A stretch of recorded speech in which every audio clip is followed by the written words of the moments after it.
बुलेटिनची सुरुवात करणार आहोत ती म्हणजे महाशिवरात्री निमित्तानं शेवटचं ज्योतिर्लिंग मानलं जाणाऱ्या छत्रपती संभाजीनगरमधील घृणेश्वर मंदिरात भाविकांची अलोट गर्दी पाहायला मिळते।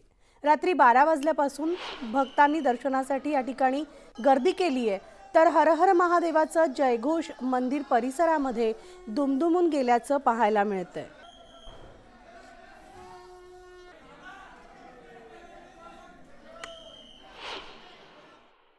आपण आहोत वेरूळ येथील घृष्णेश्वर महादेवाच्या मंदिरामध्ये। हे मंदिर 12व्या ज्योतिर्लिंगापैकी एक ज्योतिर्लिंग आहे। या ठिकाणी जोपर्यंत भाविक दर्शन घेत नाही तोपर्यंत महादेवाची परिक्रमा ही पूर्ण होत नाही अशी आख्यायिका आहे। म्हणजे 12 ज्योतिर्लिंगाचे दर्शन घेऊन आल्याच्या नंतर या महादेवाचे दर्शन या ठिकाणी घ्यावं लागतं, तेव्हाच ती परिक्रमा पूर्ण होते।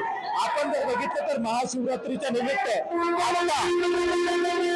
12 वाजेपासूनच या मंदिरामध्ये गर्दी झालेली आपल्याला दिसून येते। लाखो भाविक या ठिकाणी आपल्याला या महादेवाचं दर्शन घेतात।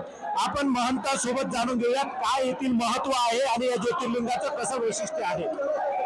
या ज्योतिर्लिंगाचे वैशिष्ट्य असं आहे, 12 ज्योतिर्लिंग आहेत। महादेवाजवळ आपण जर काही मागतोय, हात करून त्यांना मुलं संपत्ती होत नाही, हे महादेवाला जर आपण मागितलं घातलं तर त्यांना संपत्ती प्राप्त होते। संतती प्राप्ती करता महादेव हे आहेत। महाशिवरात्रीचं काय महत्व आहे? महाशिवरात्रीचं महत्व आहे 24 तास हे मंदिर उघडं असतं। 12 वाजेपासून ते दुसऱ्या दिवशी 12 वाजेपर्यंत उघडं असतं। त्या दिवशी त्यांचा वाढदिवस पण आहे आणि त्या दिवशी शिव पार्वतीचं लग्न पण लावलं जातं। असं नक्कीच जोपर्यंत या ठिकाणी दर्शन घेतल्या जात नाही तोपर्यंत महादेवाची परिक्रमा पूर्ण होत नाही अशी आख्यायिका आहे।